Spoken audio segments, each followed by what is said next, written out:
division, and I have Mr. Juta Tarume. He's the procurement manager, head procurement in the procurement division. Thank you. Thank you very much. I think we are now going to proceed and administer it. Maybe we're supposed to start with the oath, but I take it that you will not mislead us on your names. Because we're supposed to start by administering the oath, but you will take it that. So let's proceed with the oath. Who is administering? So, Mesem and Dad, everyone will figure so that we can administer one. When I'm opening it, I was in one background. We will all take the oath. Okay, thank you.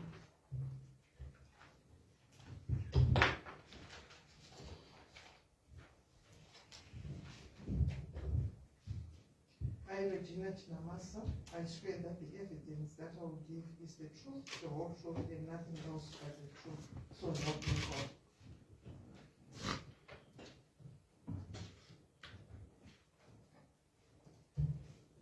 Good morning, everyone. I, Ethel Chitanda, swear that the evidence that I'll give is the truth, the whole truth, and nothing else but the whole truth. So help me God.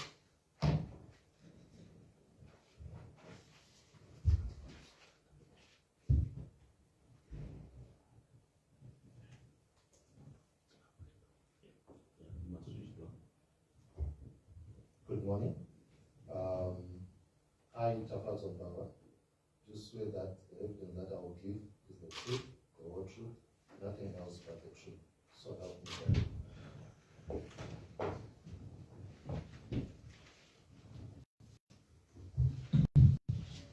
Good morning, ladies and gentlemen. I, Judah Tarume, I say that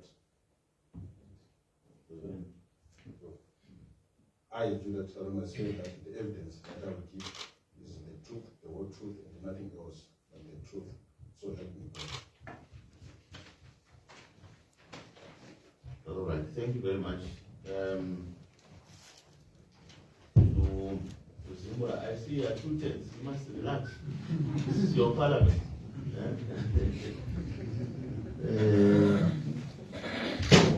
This is a follow-up to the meeting that the committee had with the Commissioner General. And during that meeting, there are issues that came out which we thought we needed further evidence before we conclude the inquiry. I'm sure you've noticed that there are areas that we need further clarifications from you, particularly on the procurement side. And also, we brought some suppliers that supplied goods to your entity, and some that did not complete the supply, so that we can try to get to the bottom of the matter to see what exactly is the issue, and so forth. So that's the background.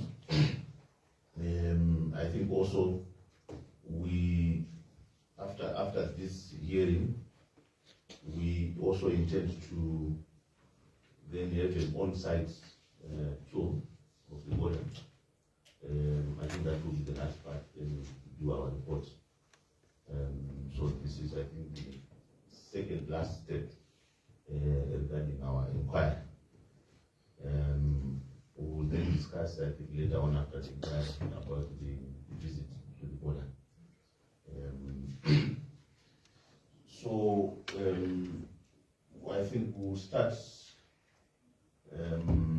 We wanted first to deal with the issue of the sanitizing booth, but we have received a letter from the supplier. Is unable to come because he got his invitation letter late. We're supposed to at least give you 10 to 14 days so that were prepared, but I think there was a problem Parliament side. So we are going to be calling later on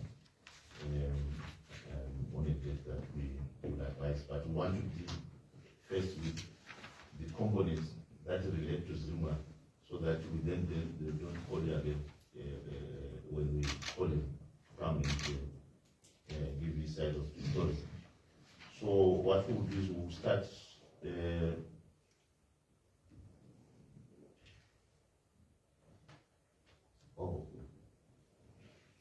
I'm being reminded that I forgot to introduce the staff. Okay. So they don't want to be introduced. But anyway, these are the clerks.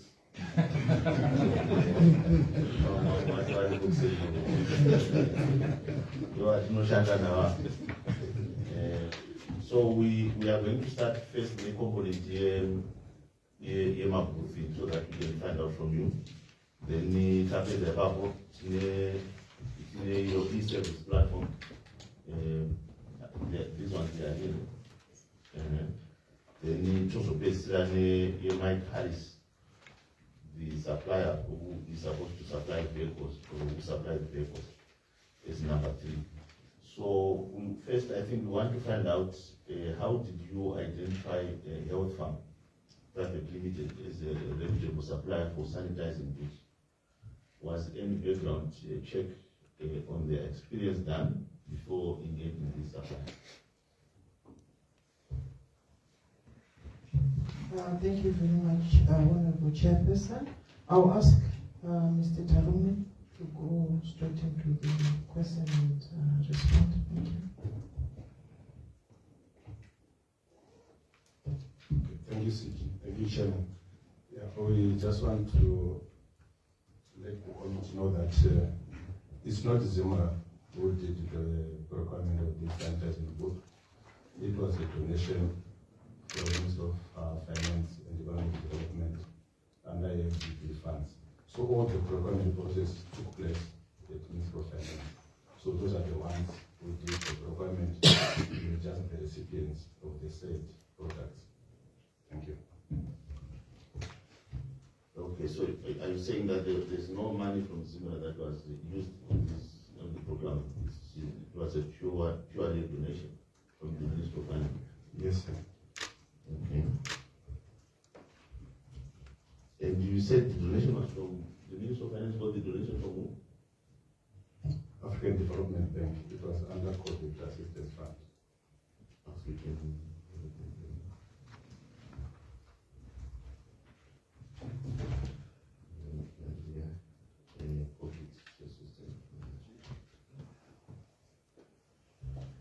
So there was no public funds in.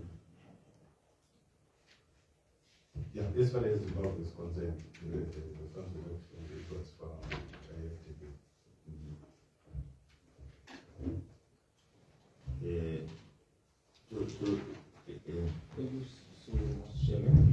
If a donation comes into the country, it's not going to be the public funds. I need to know that for something. When a donation comes. Yeah, it's a donation, because as we are worried about the funds that come from the taxpayer. But we want to donate, and we're going to donate a very funny procurement since the young and do cancer. Because at the end of the day, it's just a donation. Maybe I can even ask my son to procure, then I donate to you. You see where the complication is? Yes. Thank you, Mr. Chairman. In my opinion, if African Development Bank donated to Zimbabwe, they have donated to the Zimbabwean people, and of course it's the government that will be administering on behalf of their people. So I think it still falls under public funds.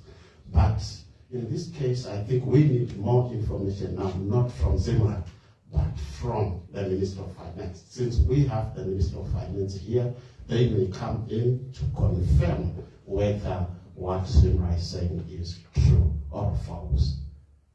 Thank you. I think that's in order. I think it's the Auditor General and the Minister of Finance. Because the Auditor General, they must also tell us how they deal with a donation. Because if it was a donation, the reporting was supposed to reflect that aspect.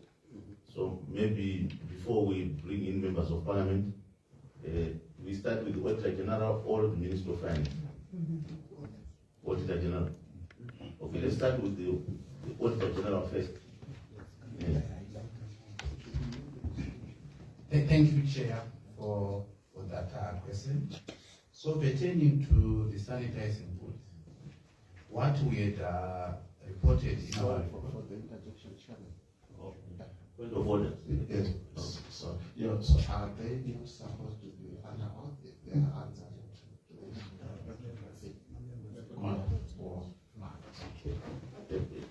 He's raising a very important question. I don't know the legal minds.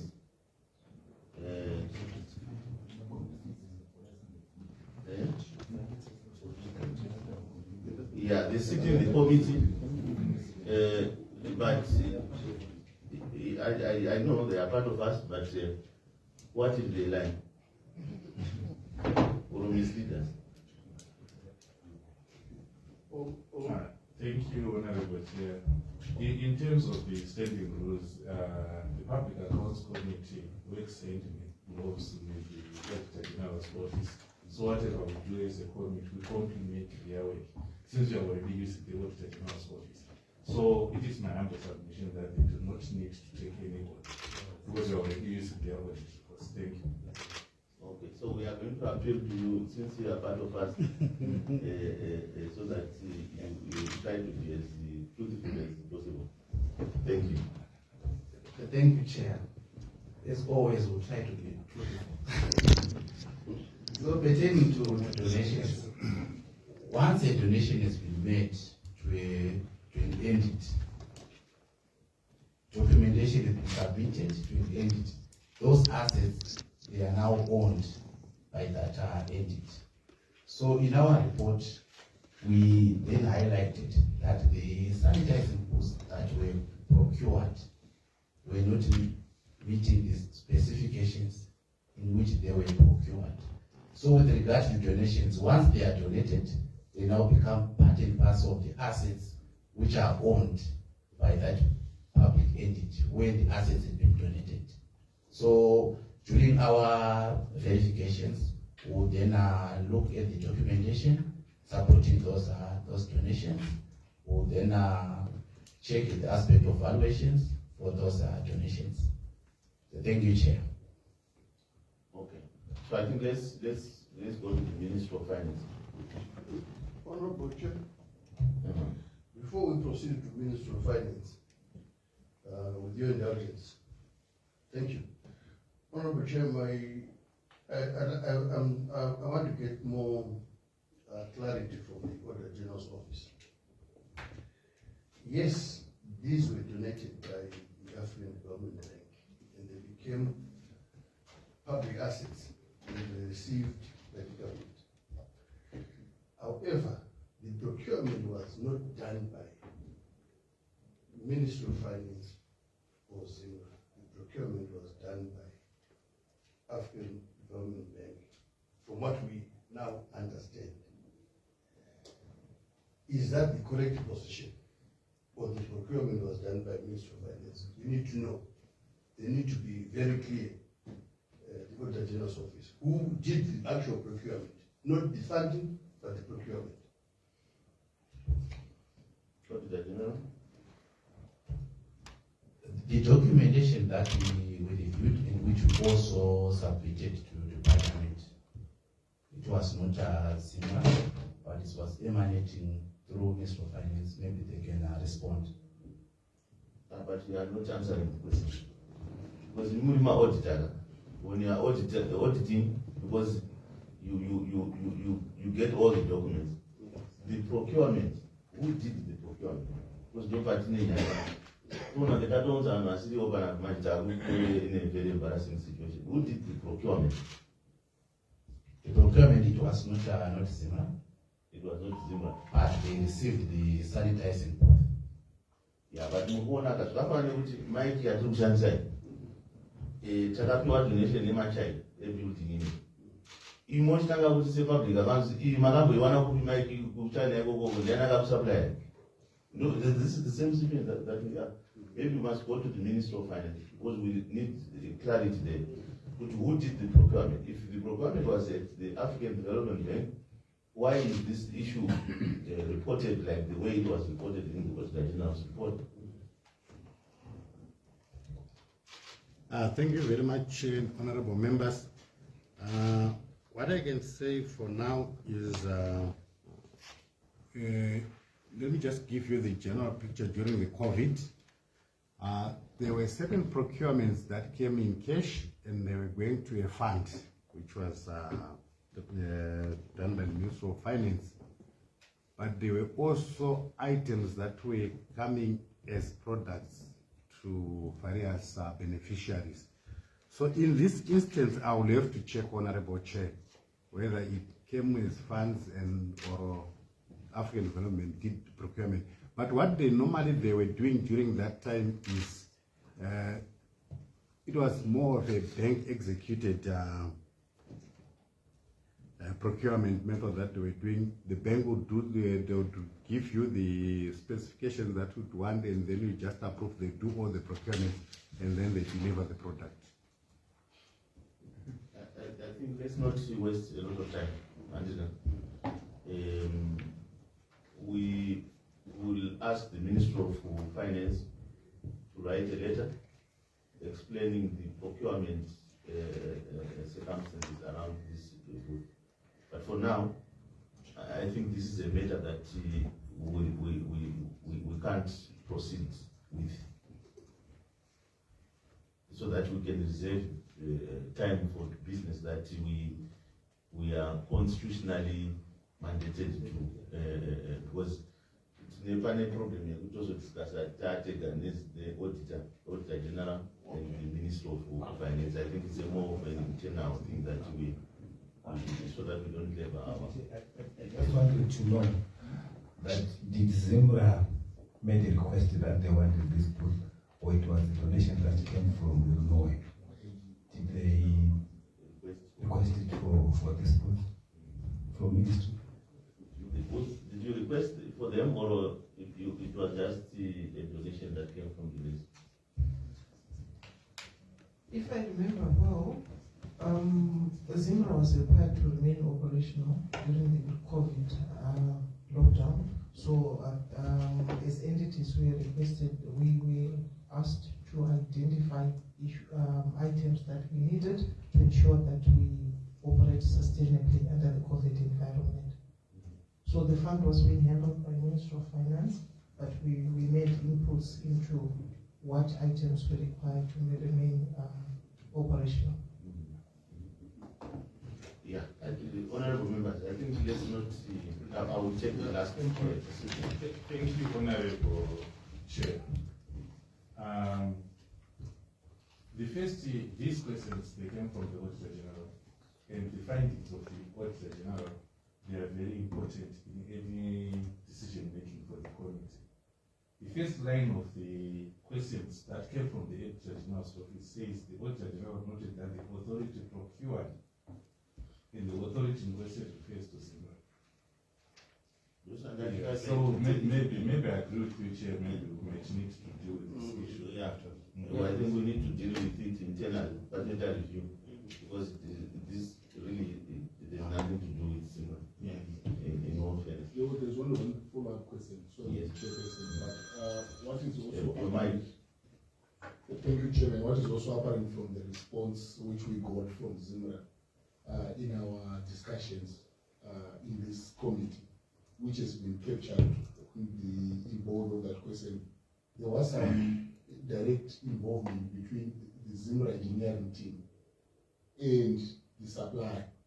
And there was some discussion against this aspect of the supplier wanted to be paid in foreign currency after the expiry of the warrant, and I think that payment was being expected from Zimra. I wanted Zimra to clarify for us whether their role was simply to receive the donated goods, or they did enter into some discussions with the supplier, so that there is clarity on a answer arising from the response given by Zimra through the chair. I think they responded to that when they appeared, because the issue was the donation was made, but the supplier had an obligation to maintain. So because of that, there was obviously some interaction between the supplier and Zimra. But also, after the year's warrant, Zimra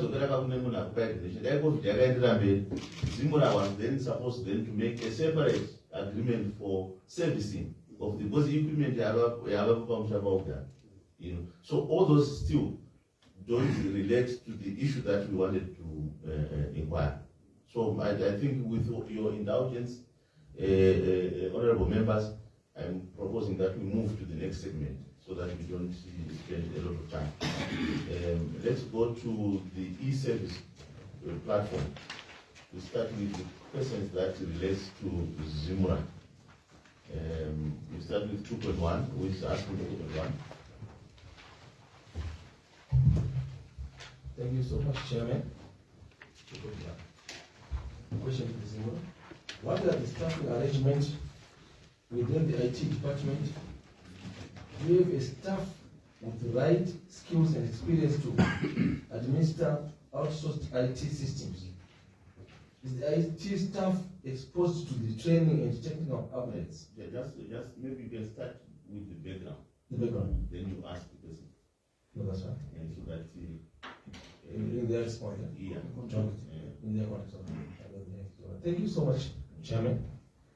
In your response, you acknowledge that the e-service system was not performing. Let's start from the top. No, that's fine. E-system platform.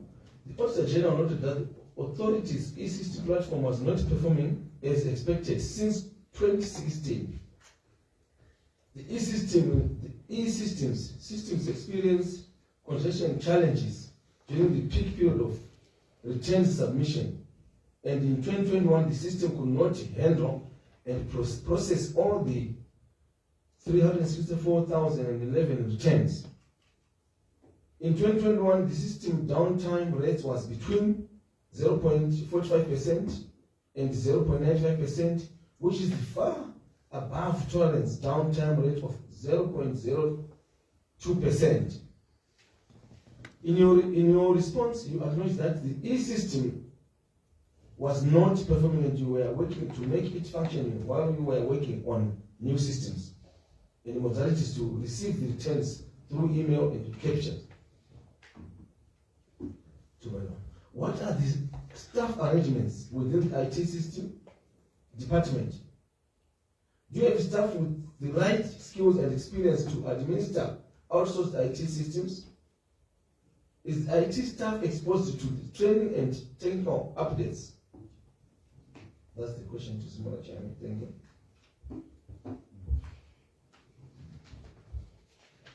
Thank you very much, through your chairperson. Our IT division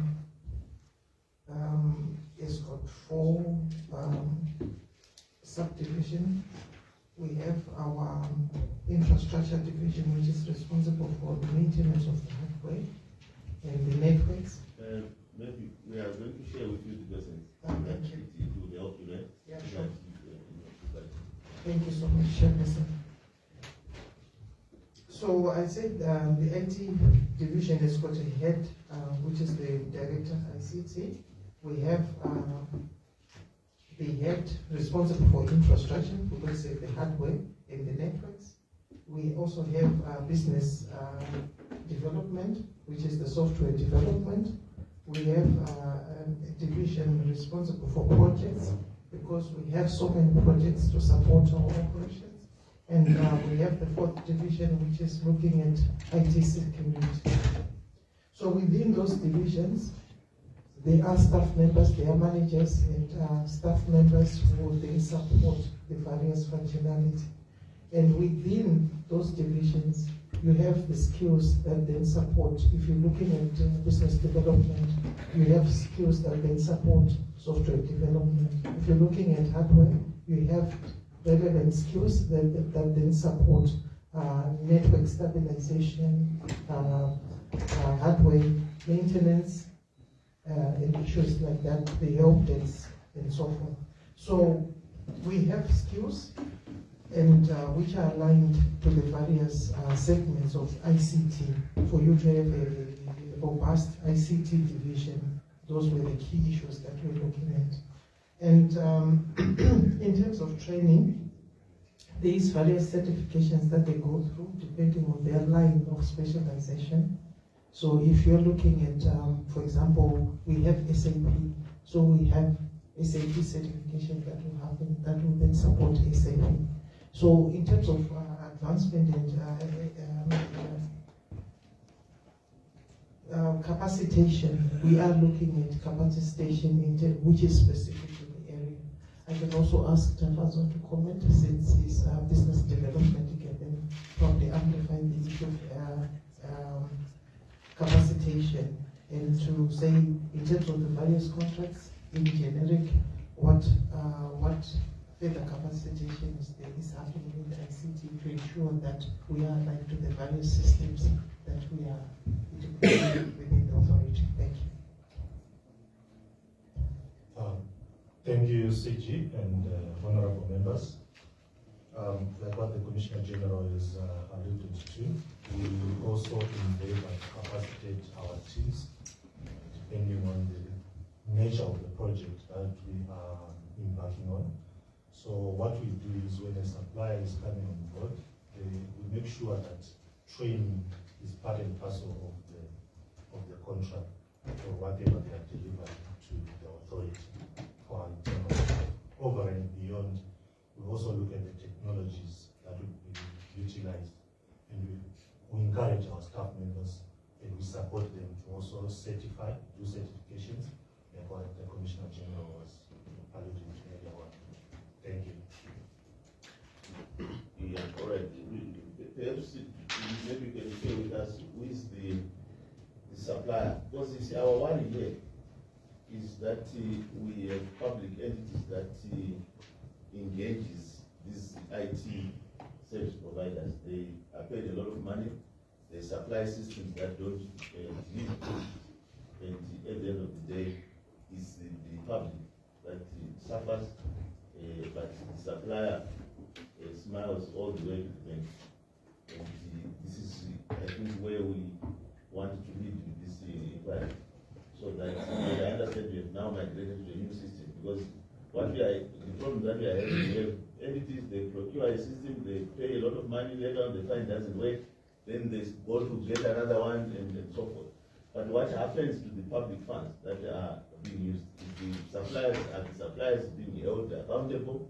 Is your IT department and your procurement, the people that recommend these people, are they being held responsible? So that's where we want to, maybe you can start by first, who is the name of that supplier, and how much did you pay that supplier who supplied you a system that obviously in 2021 could not handle and process the 364,000 returns that we were supposed to.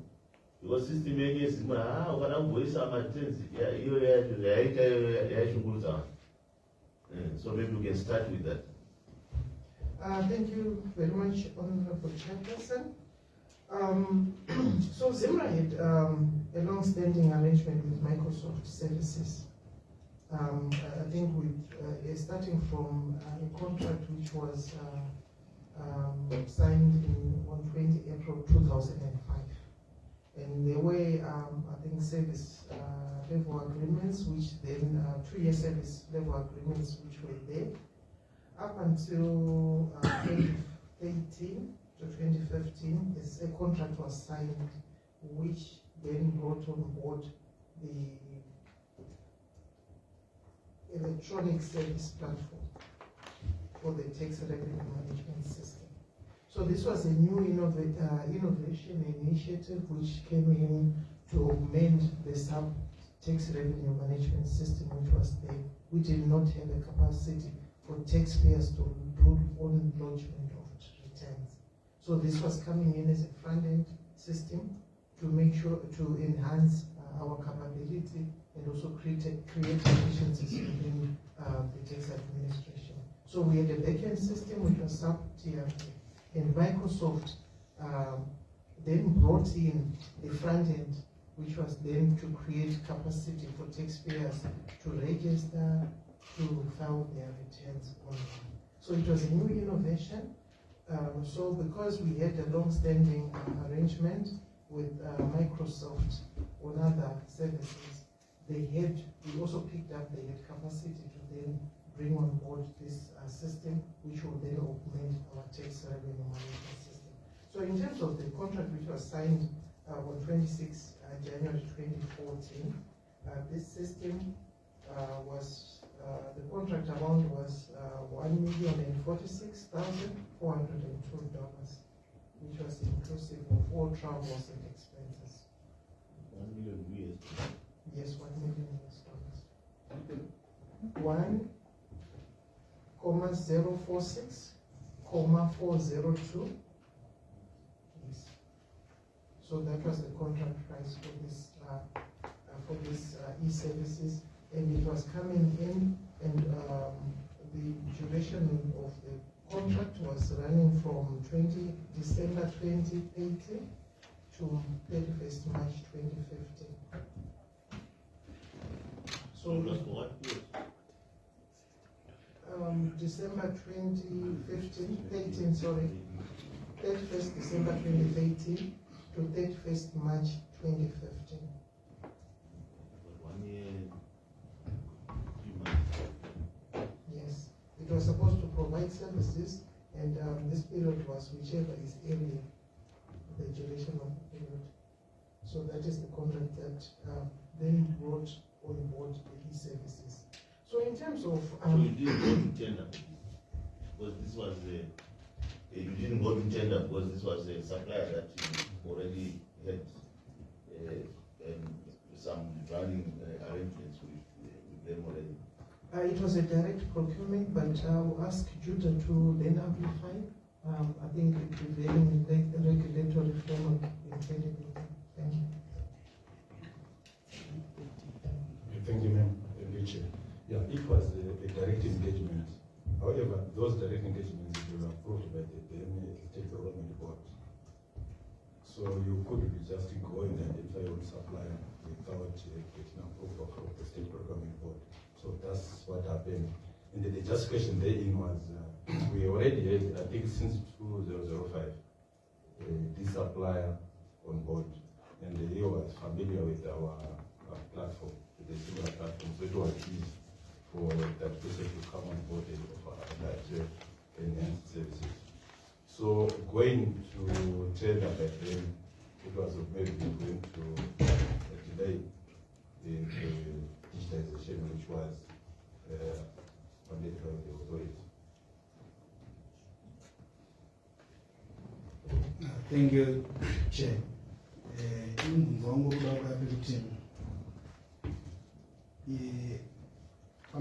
The e-service platform was not performing as expected since 2016. It was not performing as expected. That means you have an expectation. That means in a system and software to meet the demands my clients. So how come Kutimaka and Kalamini IT department yakabvuma say system in a software singakwanisi kuzomita your expectation?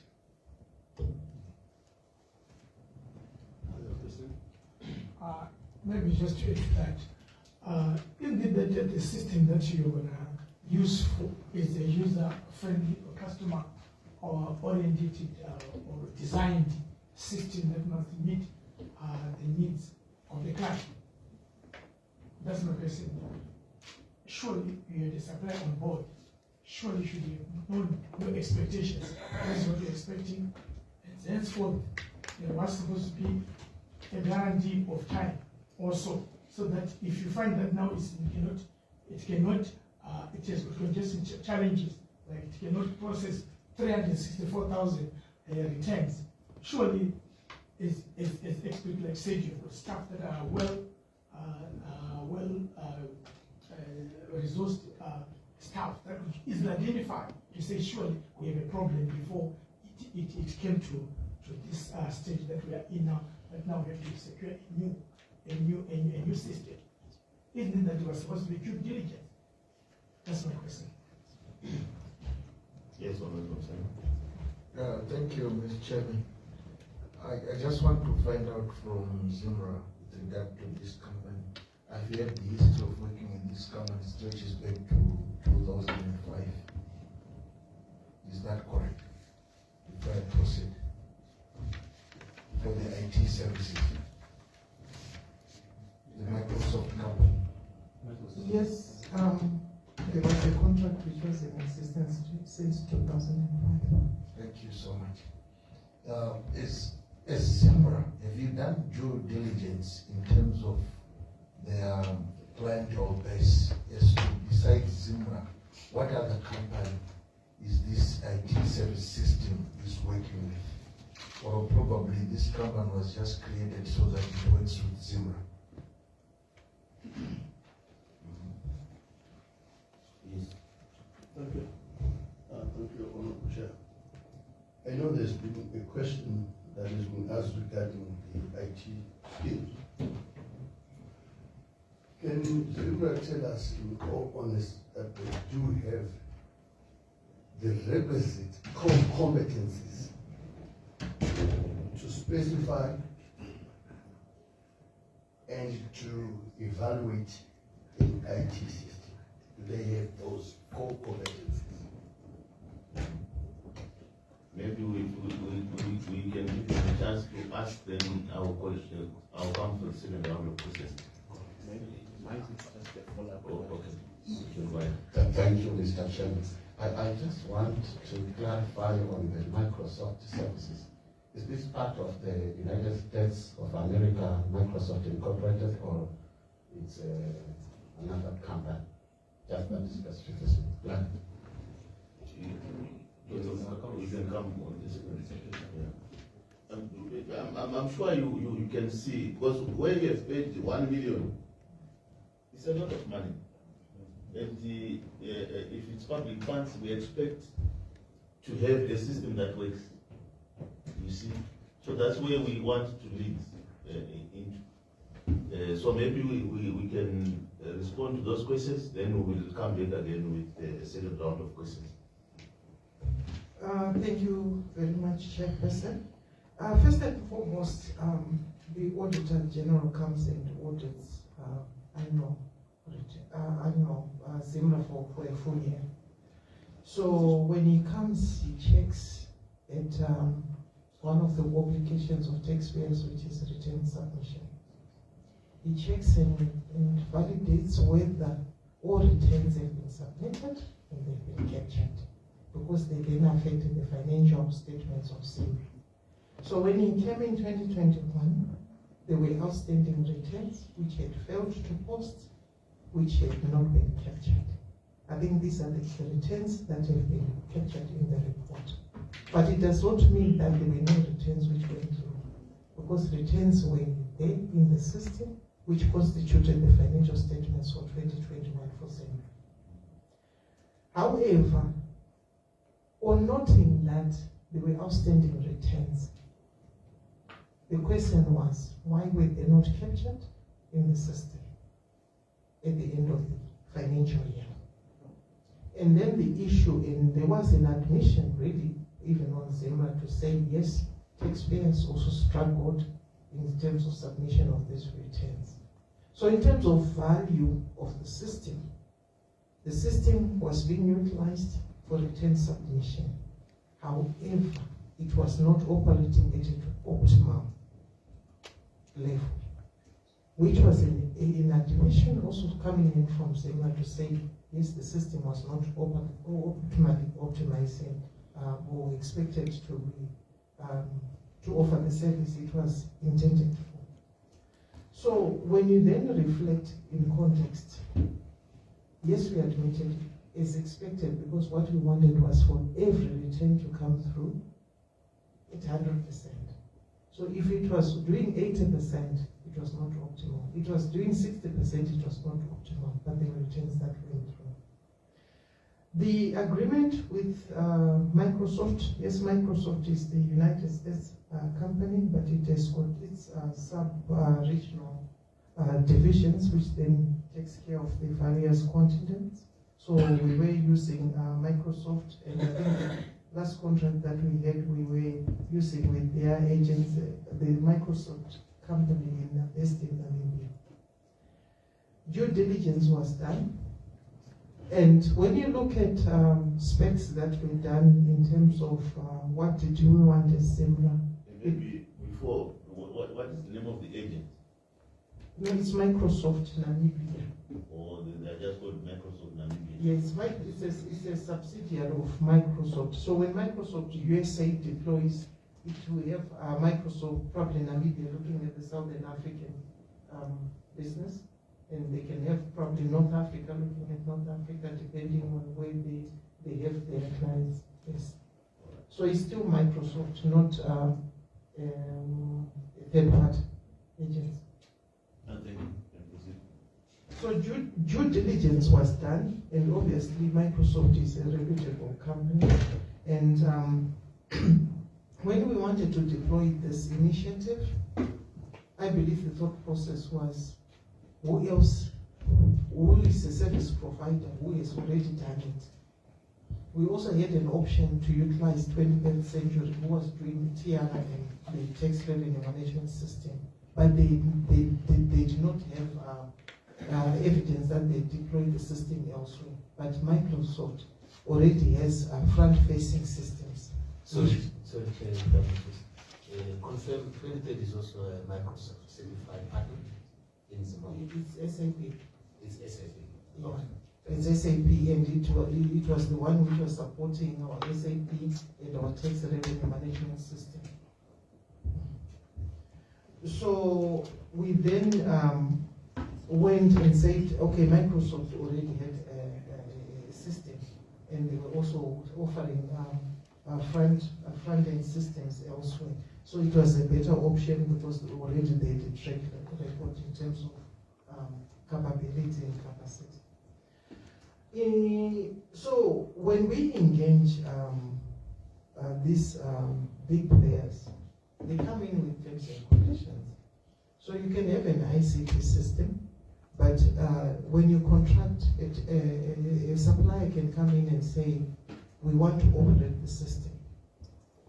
So it's not so much about the skills that you have, but they will come and say, we are specifying this is the system that we're going to offer you. And who control the system and the knowledge behind it. So it's not like we are buying and we are operating it. They're coming in, they're operating a system. That's why you then find the renewals, the license renewals, because they are also maintaining the system. So for Microsoft, given where we are, sometimes it's very difficult for you to come and negotiate and say, I want something that is specific, I want my IT division to run with this, because they have got a global footprint, and they will come with standard agreements, and their terms and conditions are really, we don't have capacity to really negotiate hard on that. So they'll come in and say, this is the terms and conditions that we're bringing, we want this, you want this product delivered, we'll deliver it under these terms and conditions. So I've spoken about the issue of the due diligence and the issue of the skills. So the skills will then respond to the terms and conditions of the contract. If they give you the key or the capacity to operate the system, then you have to ensure that you've got the skills. That's why Tavazo was speaking about training.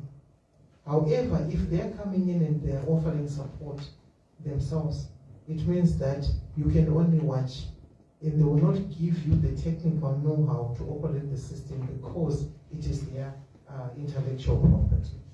So I just wanted us probably to align in terms of what the relevance of the skills vis-a-vis the contract that was in existence. And there was also the question to speak to client concerns around the service of the system. We definitely engaged our taxpayers, and the reason why we came up with that enhancement was to ensure that we were responsive to the taxpayers' requests. The taxpayers have been submitting returns manually. Some returns get captured, some they don't get captured on time. And when they want a tax clearance, for example, they will then come back to Zimra and say your service is slow or is poor. So this initiative was to come in to ensure that when a taxpayer from the comfort of their homes or their offices, they want to submit a return, they can submit that return. It posts to the account without Zimra intervention. So this initiative was, again, a response to the requirements for efficiency, for effectiveness by the taxpayers. I don't know, colleagues, if you have additional issues to comment. Thank you. We submit. Thank you. Thank you. Those that have questions that have not been responded, can proceed. Thank you, Honorable Chair. I specifically asked whether Zimra does have the competencies to specify an IT system or a business solution for their operations. And do they have competencies to then evaluate that system? That was my question. I know the CG made reference to the Microsoft coming up with its own terms and conditions, in the fact that maybe they don't have capacity to negotiate further. But I'm referring to the technical competencies to specify and evaluate the system that they need. Thank you. Thank you very much for that question. And through you, Chairperson, in terms of the specifications, I think the specifications were clear. So the issue in terms of a project deployment is you can specify, right? From my assessment of the contract, I think the specifications were clear. In the terms and conditions of the contract laid out what was expected under the contract and what was not expected under the contract. So after the contract signing, then comes the development of the system and the deployment of the system. And what could have happened then could have been an issue that there could have been a sign-off, because at the end of the deployment, you then conduct what we call user acceptance tests, where you test the system vis-a-vis what you've contracted and the specifications that you've made. And normally, this user acceptance testing is done by the users. And the users in this case is not ICT, but it's domestic taxes, which is the division that interfaces with the taxpayers. So they will come in, they will do the testing, and where there is need for taxpayers to come in, domestic taxes will then bring in their clients to come in and test the system to ensure that it's delivering what is expected. So the issue of competence at that point is not about ICT, it's about the users, to both domestic taxes and the taxpayers coming in to say, to validate and say, this is the system that we want. This is what was specified as the expected delivery. It is performing according to the specifications. So that exercise was done from the records that we have. It was done partially, maybe. So I think at this point of sign-off, there could have been an instance where the system might have had some glitches in terms of its capacity to handle the volumes, but not to say I can send a return, because it was accepting certain returns. But when you come to a due date, when the volumes increases, then you start having the system slowing down, probably failing to accept certain returns. But if it was off peak, it was accepting returns. So it could have been an issue of did we manage in terms of the volume capacity of the system handling large volumes of data at a specific date, because we then have our due dates for submission. So I think those were some of the issues. So when somebody attempts to submit their returns multiple times on the 10th and they fail, they might give up, or the return will hang because of the volumes of work that are going through on a specific due date. But elsewhere off peak, the returns will still go in. Thank you. I submit. Yeah. I've noticed that most of the questions here have been responded to, save for the issue regarding these user concerns. You know, when the taxpayers were struggling, did you inform the supplier and what corrective measures did they take to fix the system, if at all? And I understand now we have abandoned this platform. Now we are on a new platform. Abandoning this platform, was it because of the challenges that the system was having, or you are going for a new system that responds to the new challenges that you have? Thank you very much for that question, and through you, Chairperson. So when these glitches were noted, we had a contract which had been signed off. So like I indicated, in terms of system performance, I think there was a general agreement, or probably let me rephrase it. When we noted the challenges on the system, the contractor was engaged and he was advised that the system is not working. The contractor went back to the terms and conditions of the old agreement, which was signed in 2014, and this was now in 2018. The contractor then advised that in terms of the contractual obligations, he had dispensed of the contractual obligations of 2013, 2014. So there were negotiations and back and forth in terms of how best we could move forward and ensure that we had a vibrant system that will offer e-services to our taxpayers. We then ended up having an additional contract, which was signed in 2018, which was now speaking to enhancement, to stabilize the system and ensure that it performed better. So there was work that was done on the e-services. However, in 2018, 2019, when there was a new strategy which came on board, and the thrust was to expand the taxpayer base, and we had a data review, which was the tax administration diagnostic tool, which is done by IMF. They came in, they reviewed the tax administration operations in its entirety, and they looked at the good practices that we had internally, the good practice in terms of systems and everything. So after that review, it was noted that the tax administration system was not good practice. So they looked at the SAP tax revenue management system, which is the backend. They looked at the Microsoft e-services, which is the front end. And they evaluated and said, this system will not help Zimra deliver on the revenue requirements of the strategic plan that we were implementing. So there was a decision that was premised on that international review that was done, which then informed Zimra. Can I ask something clarity?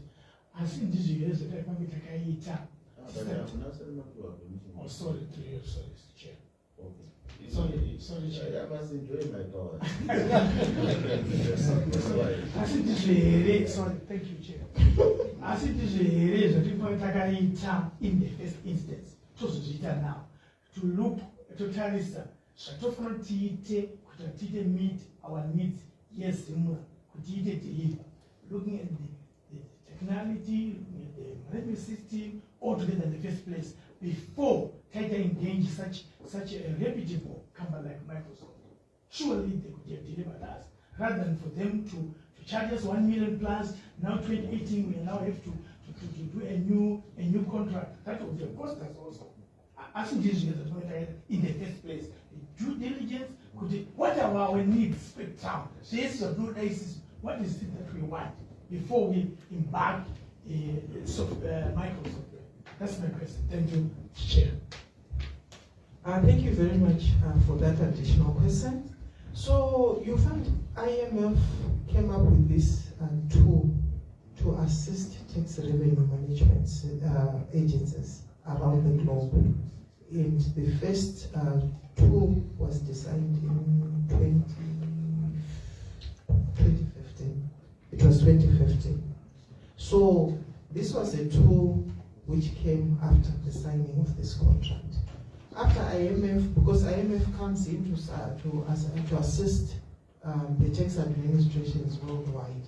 So they also, I noted that people were trying very hard to do various interventions, but you couldn't have a reference point, a global reference point where you say, for example, if I want to do registrations, how effective can I be? What are the good practices? So IMF went around, picked up the good practices, consolidated it into a tool.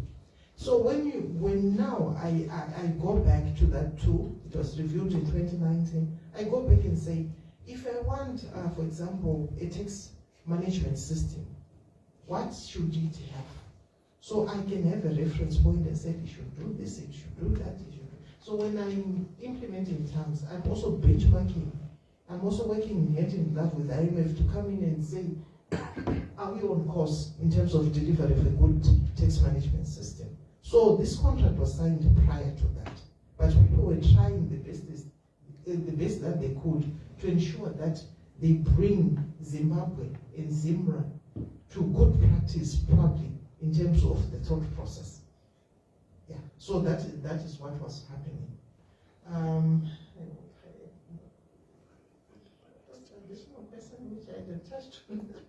I touched on some issues. Yeah, I think yeah, so I was speaking to say IMF then informed our move from SAP, TRM, and Microsoft e-services. So it's not one system. There are two systems that we're using.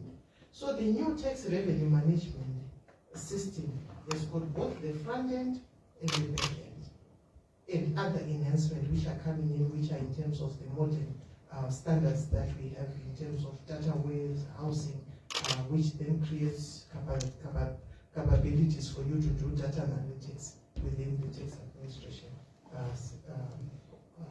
business. So basically, there was work which was done, and there were standards which then spoke to that. And over and above that, probably I would also bring to your attention to say, despite its shortcomings, despite TRM's SAP shortcomings, Zimra was operating with this system from 2013, 2014 up to 2023 when we deployed TRM. This was the system which we were using to collect the 95% of government revenues that we're delivering. And we were, during those years, exceeding target in the main. Thank you. Okay, thank you very much.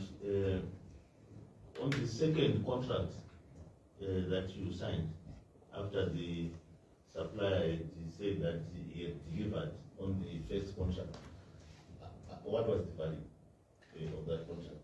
And also, we would want to have copies of both contracts submitted to Parliament, the first one and the additional one as well.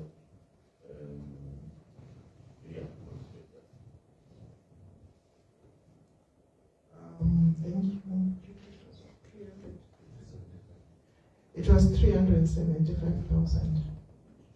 So it then comes back to his question.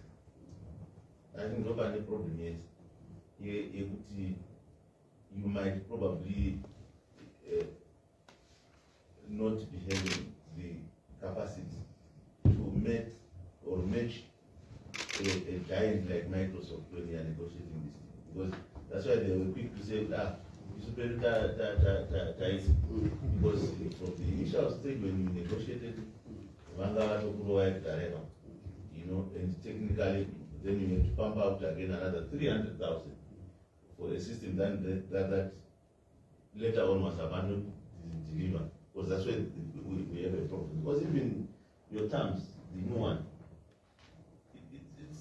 maybe are still testing it also, but it has also its challenges because we are members of parliament. So when people are trying to pay their taxes, the complaints which they raise, you know, they still come to parliament. They're struggling, sometimes the system is off, and so forth. So even the migration to the new system is still coming up with the same challenges as far as the ordinary taxpayers are concerned, you know, in terms of downtown, in terms of these IT challenges. So I think those are some of the issues that you really need to look into.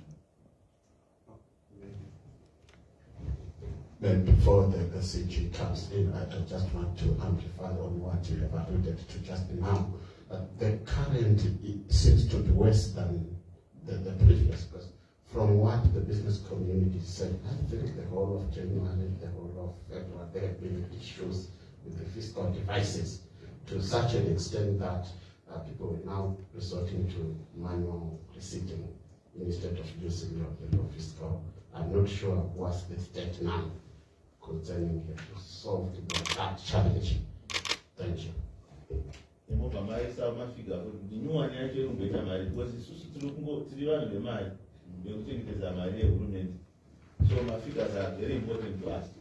Particularly, I think there's a trend that we are following up on the software providers being paid a lot of money, but not delivering.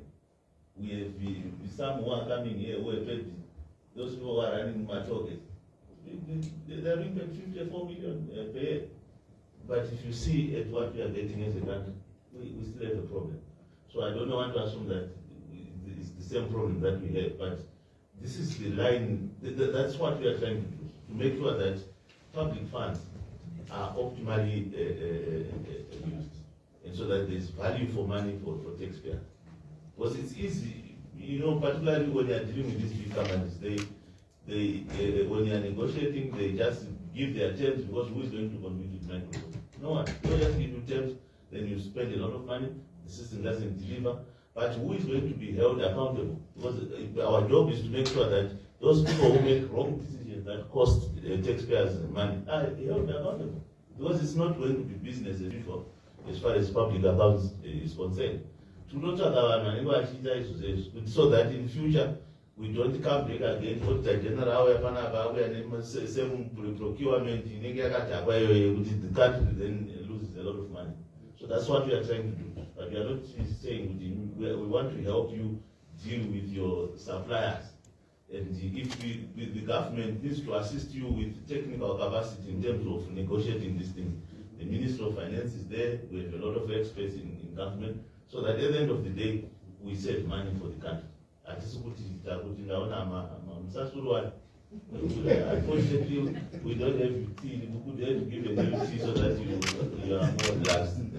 Thank you.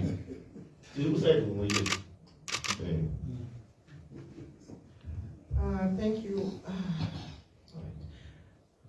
So the feedback that we're getting in terms of the new tax revenue management system, I think it's positive. What we did with this new system, IMF came in, like I alluded to. We also had deep sticking on client perceptions through our client satisfaction survey, which is externally done. We also engaged when we then had a decision to say we are bringing in a new system. We went to the taxpayers in their various segments and asked them what were their pain points. So those were documented. We're going through them and trying to validate whether we have attended to all the issues. In order for us not to blow our own trumpet, we brought in IMF expert. She came in, she had come in 2019. She also had the stakeholder engagements with the taxpayers, also documented their own the pain points of the taxpayers. She came back this year. I asked her to come back. She came in, went back to the taxpayers. These were your pain points in 2019. The system has been deployed. What is your satisfaction level? The feedback that she gave us, it was at 80%, which is good if you look at client satisfaction. I'm not saying it's optimal, but which was a good indicator after rolling out a system. So you get obviously the 20%. If you interact with the 20%, you get a very negative experience, because that's the experience that they had. If you interact with the 80%, they'll give you a very positive feedback. So it depends who you engage. But what we've also tried to do is to ensure that there's objectivity in the whole process, and we can document it. If somebody comes in after I've left, because this is happening our time, somebody can say, okay, at this point, Zimra did this, he did that. At least you've got an audit trail in terms of system deployment. So TAMS is coming in at a cost of 12 million. It's 12 million. 12 million. 12 million. 12 million. USD or USD. Hey. It's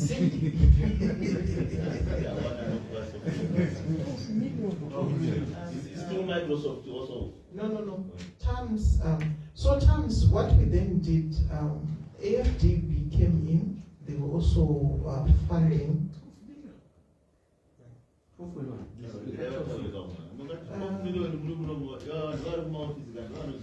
Yes. So decision was made in 2019 to purchase a new system. So we went, we looked for funding. Government engaged AFDB, which was able to support. I think it's doing 66% of 2/3 of the budget, and Treasury is supporting with the rest. So because once you then involve AFDB, they've got their own procurement rules. So we then adhered to their procurement rules. So they were directing us each stage of the procurement process. So we flighted our tenders. I think in the initial run, they were bidders, they did not qualify. We retendered in end of 2020. We retendered. And finally, the contract was signed in 2021. That's when we signed the contract in May, April, thereabout. That's when we signed the contract. And the company, which is IU Networks of Armenia, is the one that is doing the system currently at the cost of 12 million US dollars. So what is the return on investment? Yeah, the return on investment. So the system was deployed last year in December. So if we try and discount the December currently, I think in terms of revenue collection using that system. So first quarter we collected about 1.3 billion. I'll ask the FD to speak to the figures. Thank you. So first quarter we collected an equivalent for 1.3 billion US dollars equivalent, and attribute DT collection to 60% of the target that was collected. Similarly, the trend will speak to a similar collection target in terms of revenue in the second quarter. If anything, the target for this year that we've been given is 6.7 billion annualized, 6.3 billion annualized US dollar equivalent. So if anything, we should collect more than what we collected last year. Last year we collected 5.3 billion US dollar equivalent. So the expectation is that over and above, because terms is the capability of payments, tax return, assessments, one of the things that we struggled with in the old system was debt management, wherein if a person is in arrears, the follow through, the accuracy of the amounts. So all these things should be enhanced in the new tax management systems in terms of follow-ups, as well as creating data that will allow us to do analytical review around consistency in payment. You paid last month, if you paid in Q1, QPD1, did you pay in QPD2? What was the amount that you paid if your sales are still at the certain level? So the system, in terms of reports, in terms of accuracy of data, in terms of debt management, we have seen an improvement. Admittedly, we have not fully deployed the system, but for what we have done based on this tool, we have seen an improvement. Thank you, I submit. The return of investment is encouraging and pleasing. So it then answers the 12 million issue that they were asking, because obviously the system is working. So, but knowing that if we go to the border, are we able to get a demonstration or interaction with the TAM system? Border Post is not utilizing the TAM system. Not yet. It's an Asuda customs environment. Okay, so this one they know. They know. So what we can do, there is a small domestic taxes office at Bay Bridge.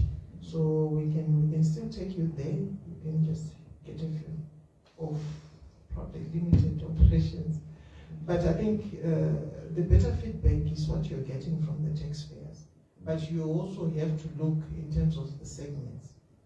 There's the large taxpayers, which contribute 75% of the 60% that you're talking about. They have the medium clients and also now the smaller clients who have got different needs that we're looking at. But we can still go and have a view of it in Baybridge.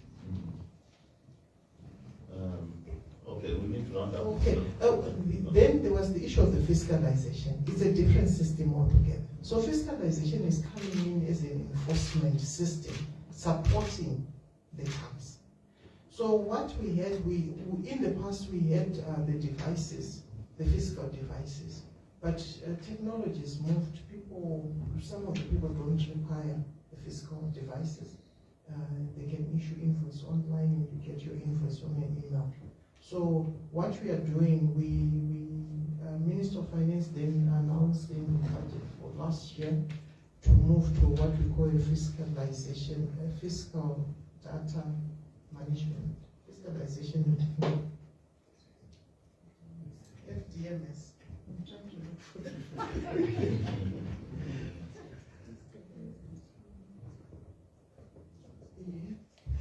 My apologies, it's FDMS. We normally use FDMS, so you kind of forgot the full-time fiscalization data management system, which is enhancement of the old system that we have. So this system is looking at how best we can utilize e-data, how best we can do data analytics on that data, the capability which we didn't have in the last edition.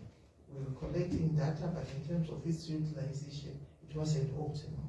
So the new system is working towards e-invoices and removal of the devices.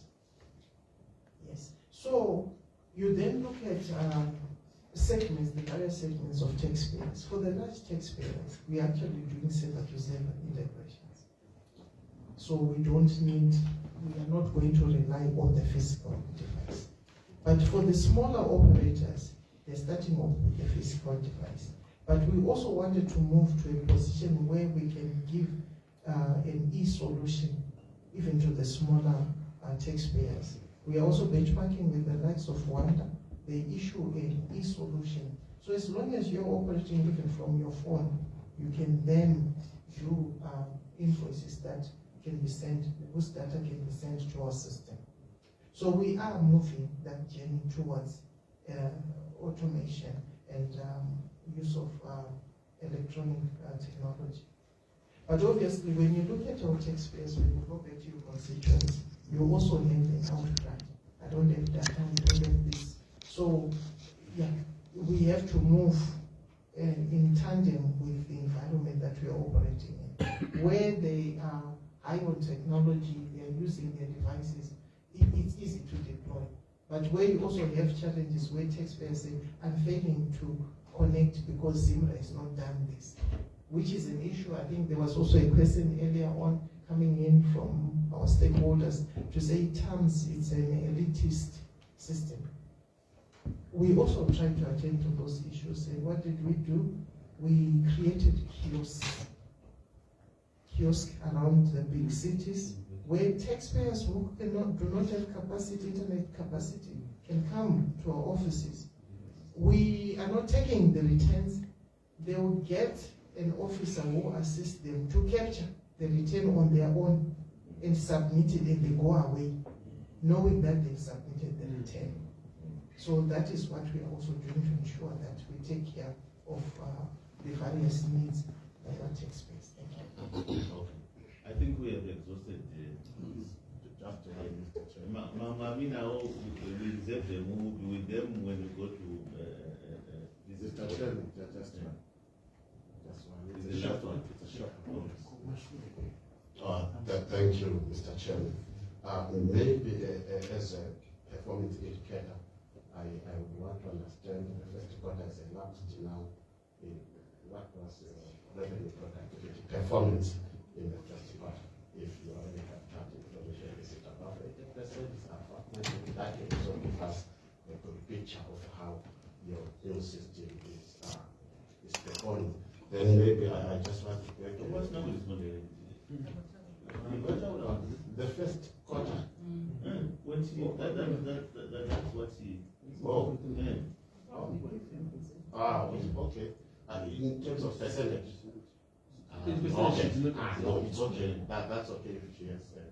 And maybe the last part, Honorable Chairman, I would want to clarify that the city is working with the local something that will not quite something.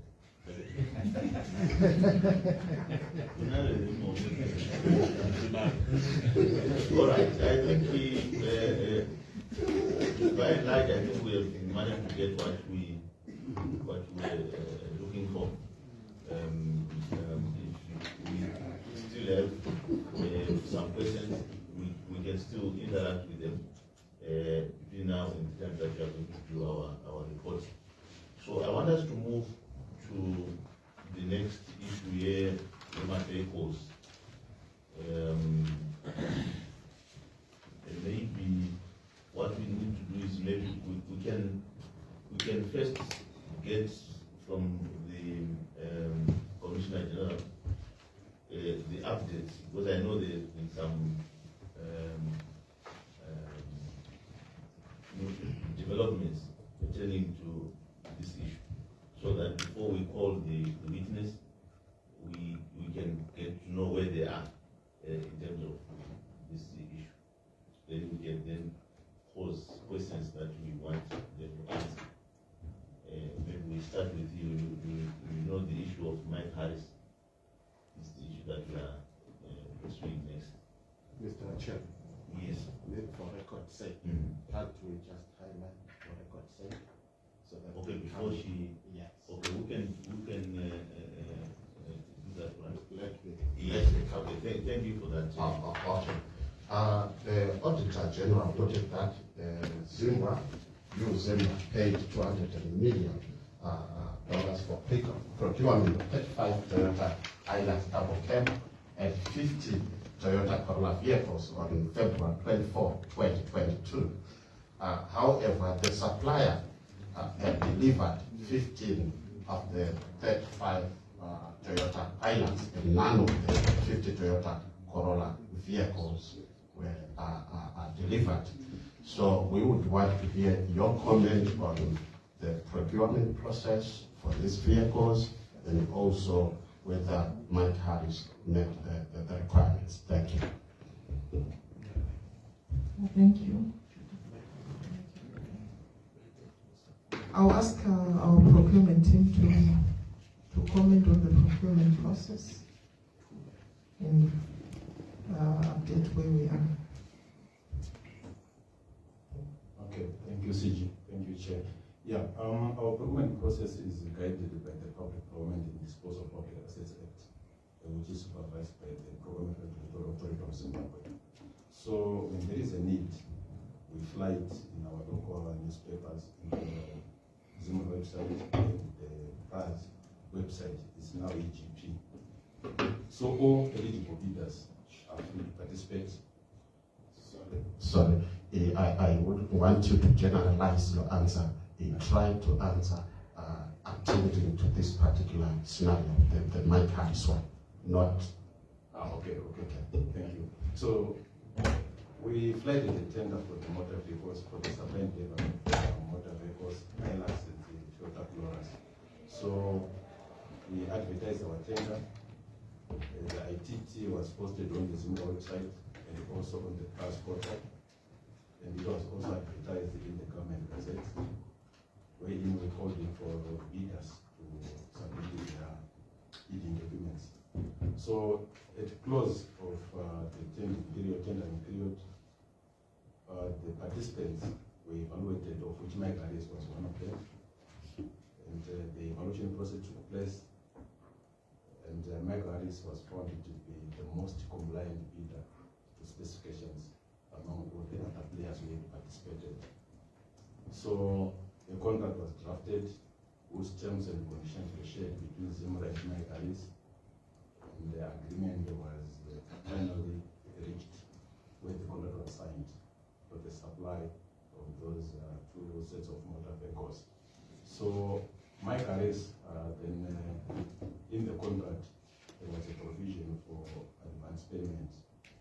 However, advance payment, it also need to be guaranteed with the advance payment guarantee, which Mike Harris submitted, and they were given this amount as advance payment. And 209, that was the advance payment. Yes. It was not the total amount of the contract. Sorry? Because what was advanced was actually the first payment was 1.2 million. I don't know this figure now. Yeah, yeah. But the total contract amount was 3,939,000. No.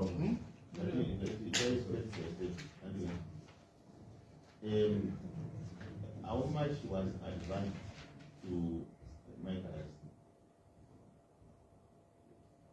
It's a 3.9 in 3 batches. The first batch being 1.2 million US dollar equivalent, the second batch 1.3 million ZW equivalent, and the final batch being 1.3. If you add it up, it's about 3.9, which is the total contract sum. 3.9 million. Yes, it's ZW equivalent.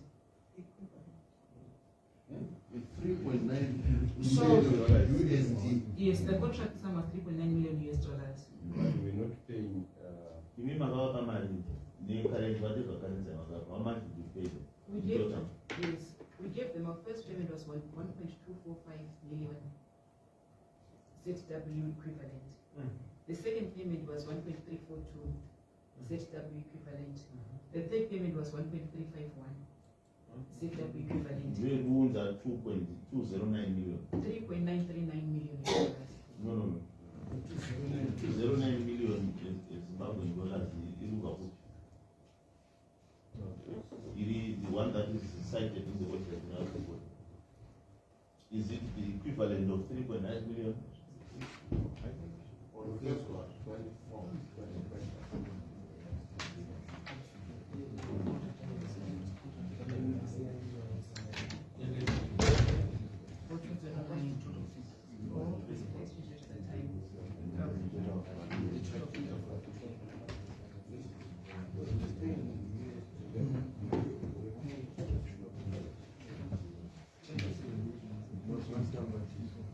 So our tender was nominated in US dollars. However, at payment, we were paying in Zim dollar at the prevailing interbank rate.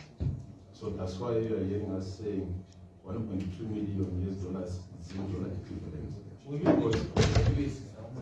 The total for years, that's the one which I was saying, 3.3,989,000 in US dollars. But it wasn't paid in US dollars, it was paid at interbank rate in the 3 years.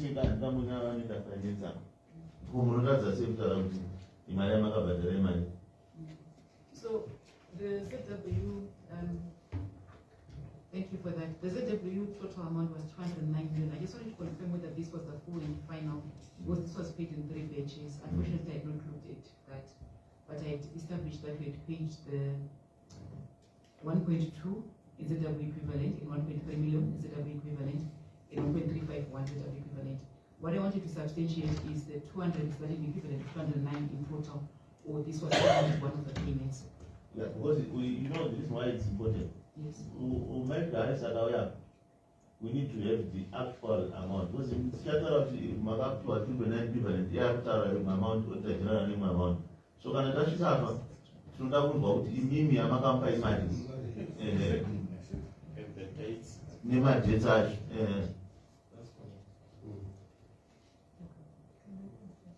I think we will need to confirm the split dates.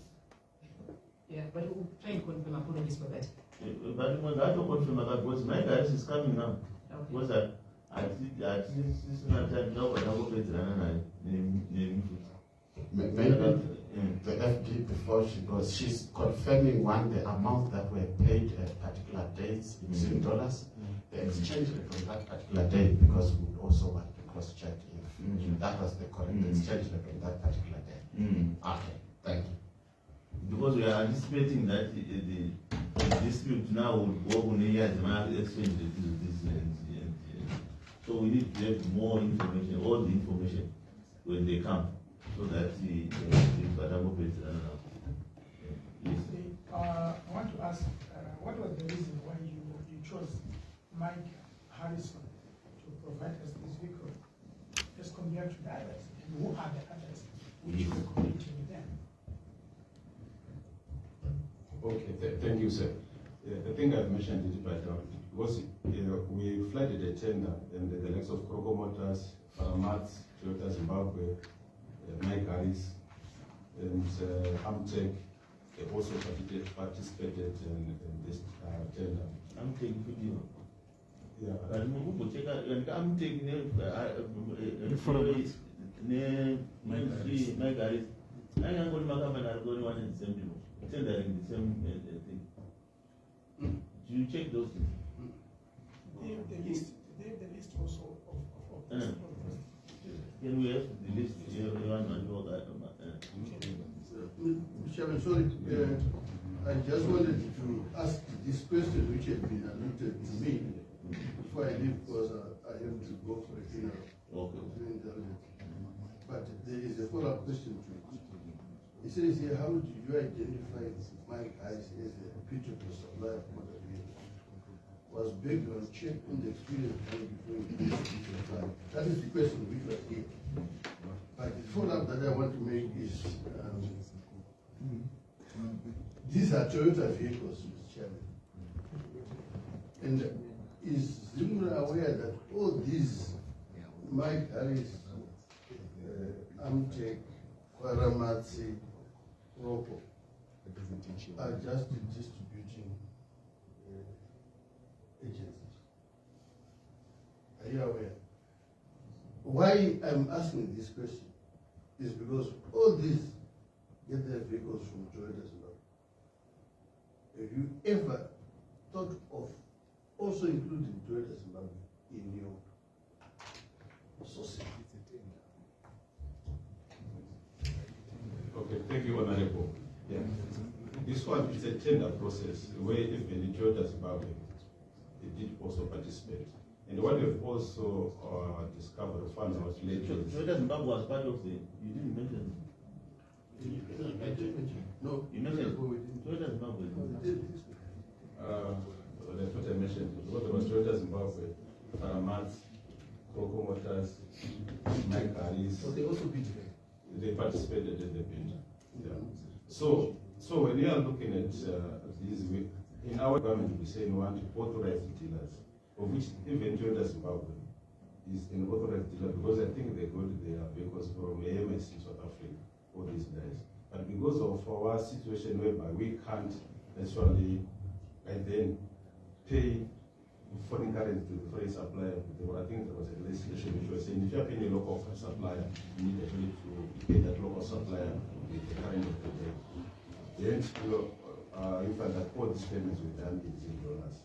So these guys will say we've got excess forex, we don't know how they get their forex, we'll be able to bring that because for you. Because right now if you go even at Paramat or even Toyota Zimbabwe supported warehouse, you find there are vehicles there. Yeah. So because it's a tender, it's open to everyone. We have got capacity and required funds. Then but access. You see where the problem is. Then you end up with those companies who can't deliver because you are admitting yourself. Probably I can comment. This is a 2020. Okay, Yes, because, Mr. Chairman, it's strange. The point you make is very strange. Toyota Zimbabwe are the ones who are the authorized importers of Toyota cars in Zimbabwe. If you engage Toyota Japan, Toyota South Africa, only Toyota Zimbabwe imports those vehicles. And if you go to my guys today, if you go to Coco Motors, they will show you the bonded cars in the bonded warehouse of Toyota Zimbabwe. So how does it become that Mike Harris can offer better terms than Toyota Zimbabwe? On a point of order, Mr. Chairman, if you allow me, the real issue before the committee is that someone won a tender. They got paid in terms of that tender. They failed to deliver in terms of that tender. My request is that we focus on that issue. We want to understand why someone won a tender, got paid, was unable to deliver. We want to be assisted by Zimra in understanding that situation before we then take that issue to the person who also got public funds and was unable to deliver. My real fear, Mr. Chairman, is if we then begin to deal with the other issues of other suppliers who are not for us, we might lose focus.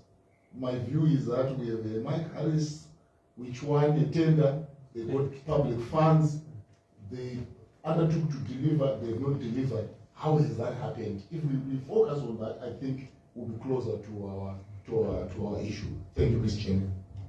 Thank you very much.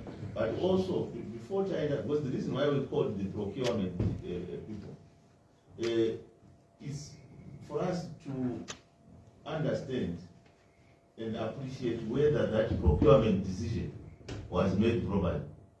You see? Because kana iwo ndopa zvinotangira ipapo. Kana vakatadza because iwo vachanzi the Mike Harris was the most compliant bidder. The decision which they made. So we want also to find out from them whether that decision was made properly. Apana kuita problem ipapo. I think that's why the members also want questions clarified from me. Thank you, Chair. Question ku procurement yekuti Mike Harrison akataura nekutanga deposit. So deposit yaida makatomupa info. Then mamupa info maybe akasapledza anga achiti 15 zedze. Hapana imwe mari akazowana here after deposit. Kana akawana mari mamwe mameasures akazoitwa. Uyezve mise Zimra pamunge maita izvi mameasures amunoita kuti tizosvikana nhasi tichichema naMike Harris. Ndechii amakaita masteps amakaita kusvika nhasi. All right, so I think let's give them a chance, because maybe the question that we had in their summary of where they are now and the steps that they've taken, maybe they will answer most of those things. So what we was maybe let's allow him to finish, but like what he said, concentrate on this issue because we don't want to spend a lot of time on this thing. It looks like a straightforward thing.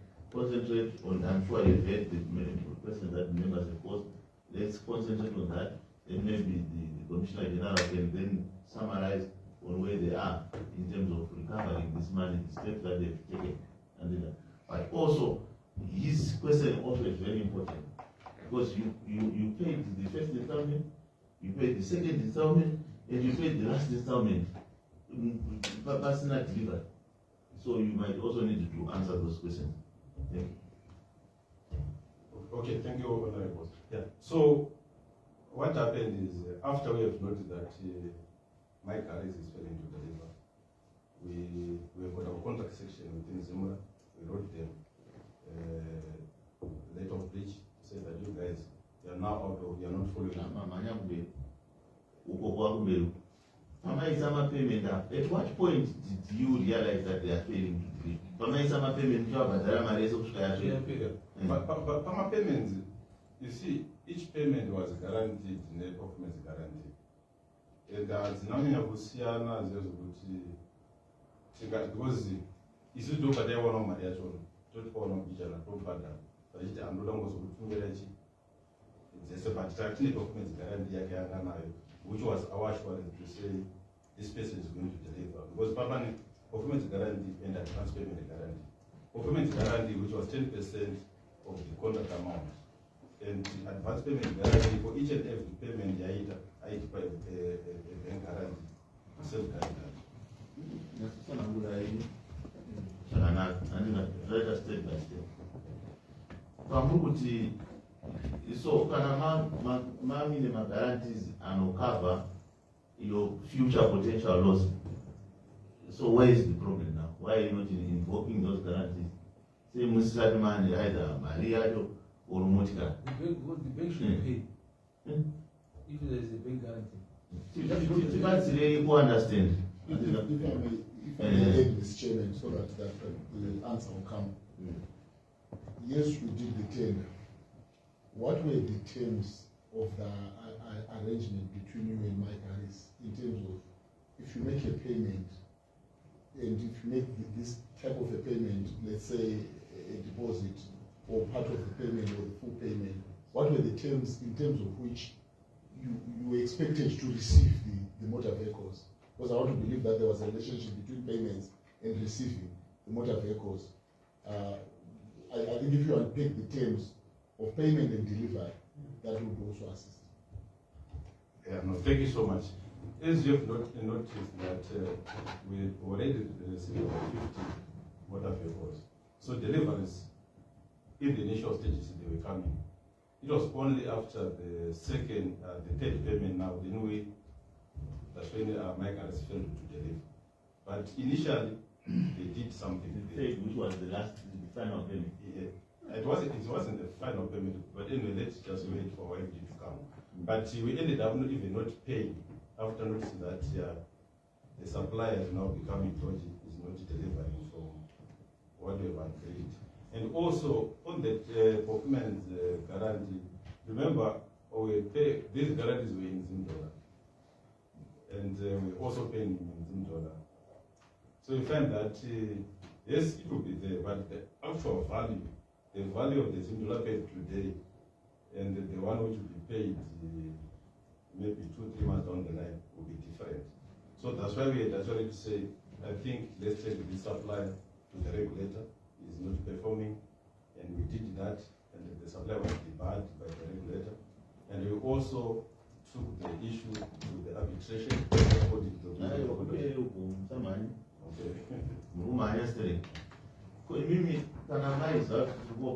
in an inflationary environment, why didn't you insist on a guarantee that preserves value, a USD guarantee? Because in tender, it's just low motor, my conditions are in the eye. And your performance guarantee, we are now in margin, US dollar. It's just a guarantee.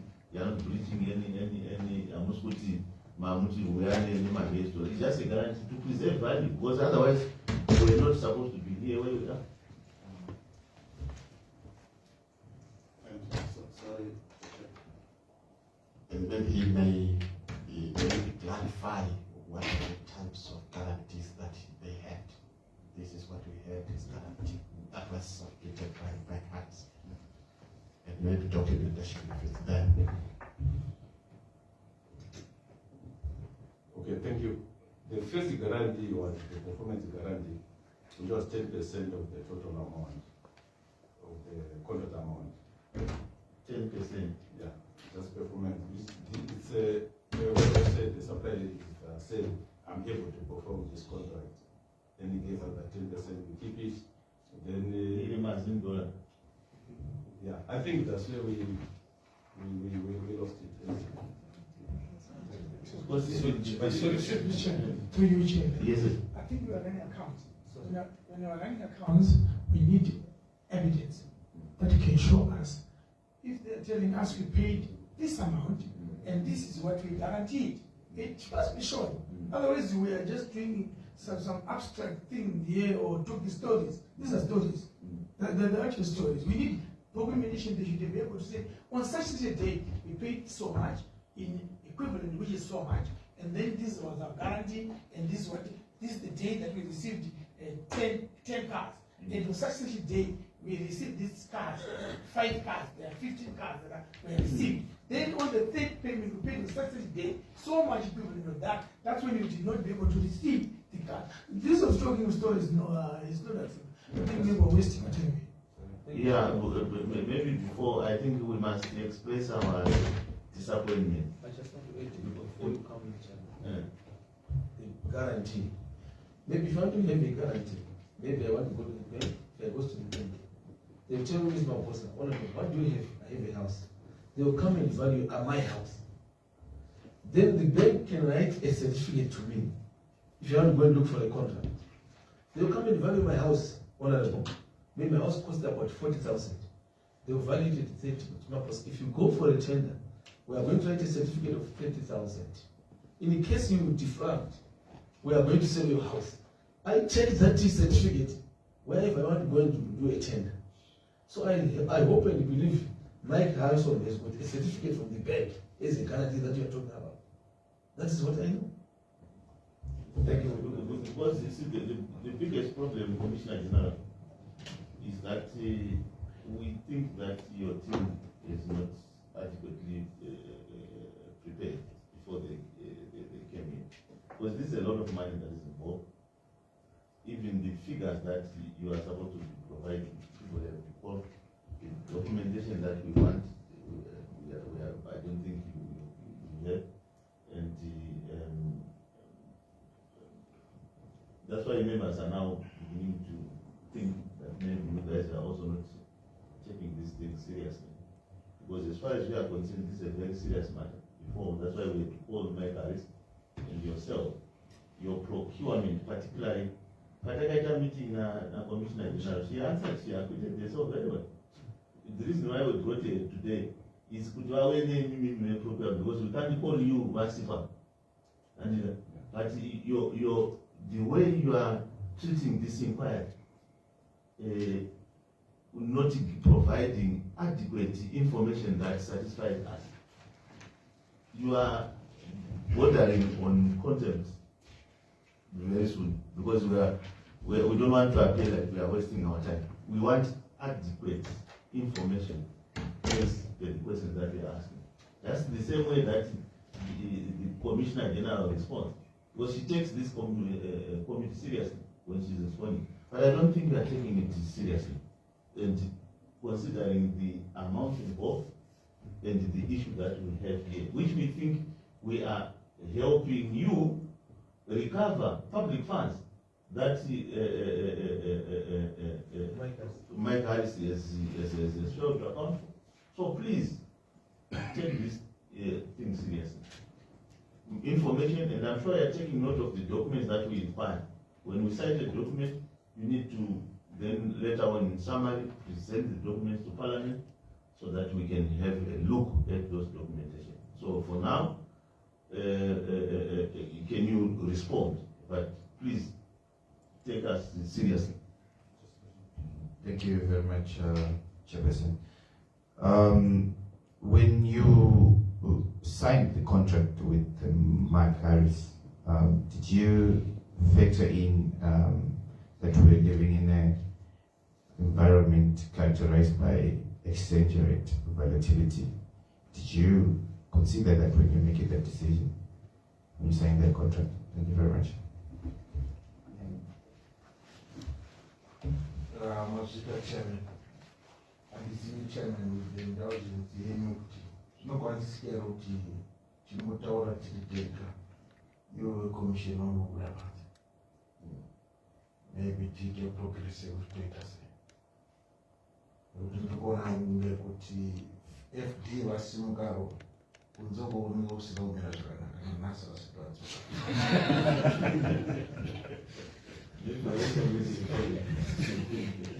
Okay, we hear you. So we are going to resolve on that. Yeah. Okay. Thank you, Honorable Chair. My question, since your response you're indicating on you are referring so much